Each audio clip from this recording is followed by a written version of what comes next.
Hey everyone, this is Nashley from nashley.nails on Instagram, and today I'm going to be showing you everything that you need in order to do an acrylic full set for beginners. Almost everything that I'm going to show you today can be found on Amazon, and I will be linking down below every product that I do have that can be purchased on Amazon. Now keep in mind that this is not a detailed video. I'm really just going through the supplies briefly so that you have an idea of what you need. Don't forget to like this video and subscribe to my channel. I will be releasing more nail content. If there's anything specific that you'd like to see, please leave it down in the comments. I would love to hear what you guys have to say. Thank you so much. I hope you guys enjoy the video. Don't mind my crusty fingers. Okay, so the first thing you want are towels. I would suggest just buying like a pack of washcloths so that you can kind of just wash and reuse, because you will go through a lot of them if you're taking clients. Next, you want a good paper towel. This brand is Viva. It's almost like a cloth. It's not as thin as a normal napkin. I'll leave the link below to those as well. Next, you're going to need a cuticle pusher, cuticle nippers, and nail clippers. These really don't need to be any kind of name brand. For the most part, these work well no matter where you get them from, but I will leave links below to these as well. For the most part, you can find these in a pack, like a bundle, or you can buy them individually, however you'd like. Next thing you're gonna want is a manicure brush. I would suggest getting a few because you can use one to clean your tools, to sanitize, and you can also use it for your client so that they can wipe off gunk and brush off gunk while they're washing their hands. Next up are files and buffers. For the most part, buffers can also just be purchased anywhere. These can also be sanitized, so you don't need to use one for each client, but you can do that if you'd like. Now files, on the other hand, you do want to use a new one for each client, so I would suggest buying a pack. This specific one is 100, 180 grit, so one side's 100, one side's 180. I prefer 180 on both ends, so those are the new ones that I'm going to be purchasing. I think it's just a little bit grittier and it makes it easier to file faster. Next up are nail tip cutters. You definitely want a pair of these. Some people use these mini scissors here to cut the tips off. But realistically, you do want to go with a tip cutter just so you can get used to eyeballing and measuring the nails while you're cutting them. Next up are your acrylic brushes. You only need one. I suggest having a backup just in case, because these brushes are really high maintenance. You can easily ruin them if you get acrylic stuck in the bristles, if the bristles become like spread out. Like, these are super high maintenance. I've gone through so many as a beginner, and luckily we're holding on strong to these too.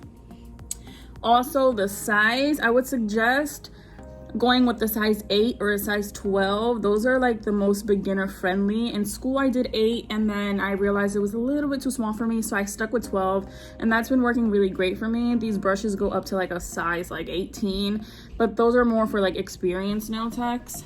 But by all means, get whatever you want. But if you're a beginner, I would suggest 8 or 12.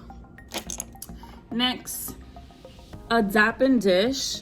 Let me show you the one that I started out with in school.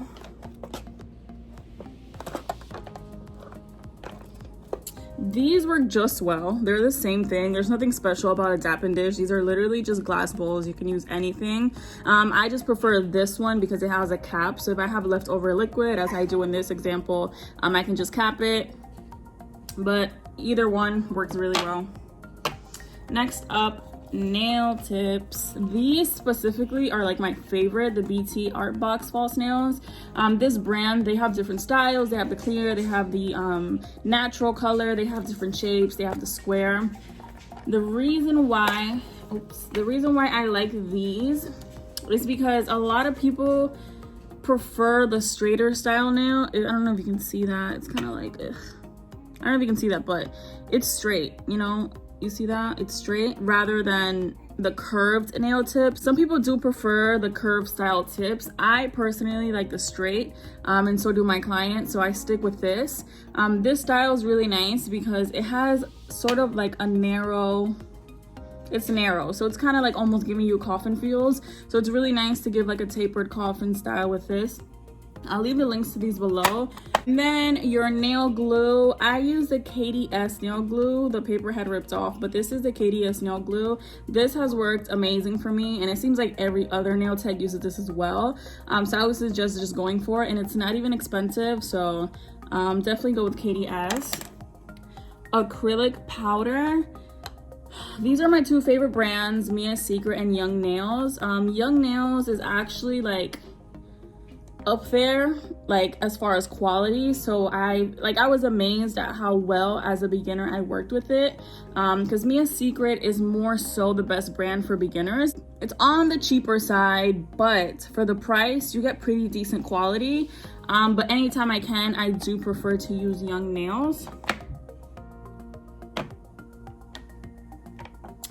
Your Dehydrator and acid primer. So this is Mia's Secret nail prep. This is the Dehydrator.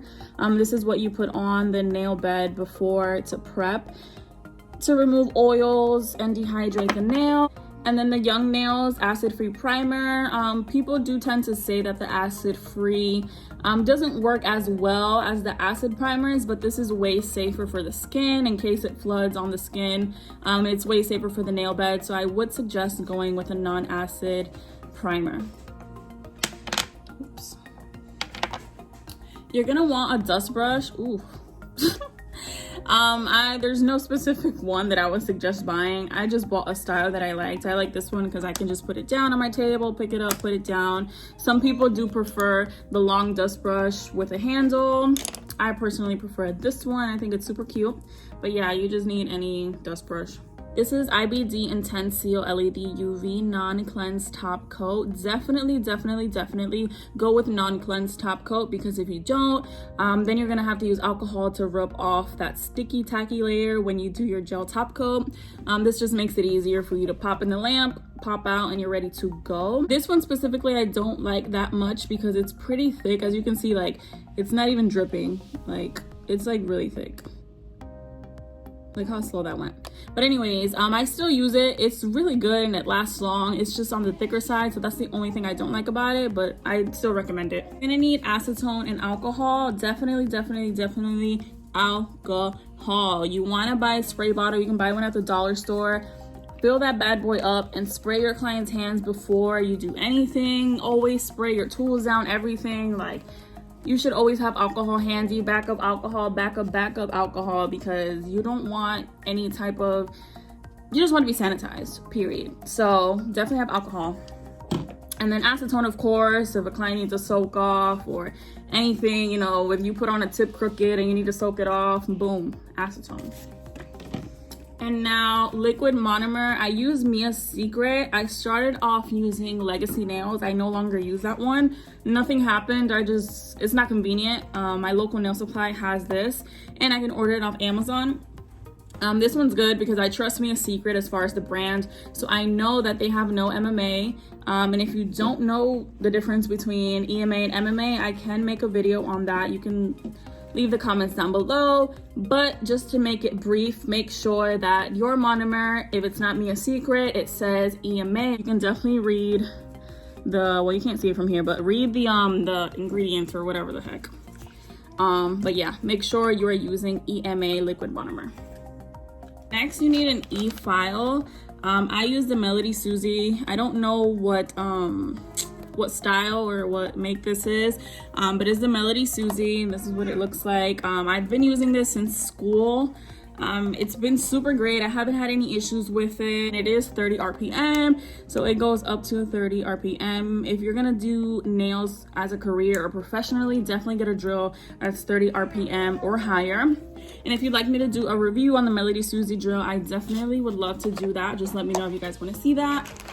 Along with that, you're gonna need sanding bands. I use medium grit, but you can definitely go with fine or medium. I use these to prep the nail bed before I go on the nail tip. So I use, on the lowest speed, I go over the nail bed lightly to dehydrate and take away the shine. And then to go along with that, I have my drill bit case. So this one specifically, I'm not going to go into details about all the drill bits, but this one specifically is the one that you put the sanding bands on. You do need to use a new one for each client, just like your hand file. So that's why I suggest buying a little baggie. And then if you'd like to see a video on like all the different drill bits and what they're used for, again, just let me know in the comments. As a beginner, I wouldn't suggest going ham with the cuticle bits. I think practice learning how to use the e-file, the speeds and things of that sort. Use the ones that it comes with. For my cuticle oil, I started off with Cugio. I don't even know if that's how you pronounce it, but now I use Zoeve. They're the same brand where I got my drill bits and my sanding bands from. I bought it in like a little bundle, and it came with a cuticle oil, and it turned out to be my favorite because of the smell. I'm really picky with like flowery scents. This one almost has like I honestly think it's a rose smell. Yeah, it's like rose, but it smells like old lady, and I know that's weird, but for some reason I like it. Really, cuticle oil doesn't have to be any fancy thing. Like, really just pick a smell that you like and it's gonna work just well. Definitely suggest getting a practice hand. Mine is all tore up. It doesn't even have the fingers on there. Don't worry about her, she need a full set. But anyways, I definitely suggest using it. After a while, when you start taking people and practicing on people, your hand sucks because the nails pop off and it's just hard to work with and hard to hold. But as a beginner, if you're just starting, definitely get one because you're not always gonna have someone to practice on. So this will be like your most loyal client. So you're gonna need a lamp. This one is Melody Susie as well, just like my drill. This lamp was literally, I think, like $23, and I'm literally blown away at how good it is. Like, I'm sure eventually I'll need to upgrade, but for right now, like, this is doing the damn thing. Excuse my language. It has 90 seconds on low heat, then it has 30 and 60. My top coat cures in 160-second cure. This one is like detachable and stuff, so Melody Susie be coming through. The only thing I would say, if you have the money to go for an LED right away, definitely do so because that's like the latest and greatest. However, make sure you get LED/UV and not just UV because then you won't be able to cure LED stuff. Just a few other things. If you don't like the hand, this is another form of practice. You can get a finger. Definitely get the one that has the nail. This one does not, so I don't use it because it sucks. Get the nail so that you can glue it on there, or you can use actually display nails. You can glue a tip on there, just like this. You can glue a tip on there, and then boom, you got a practice finger, sort of. You can still file, you can apply acrylic, you can dehydrate, you can do everything. So that's another form of practicing, but those are just little extra things that, you know. I think that's about it, if I'm not mistaken.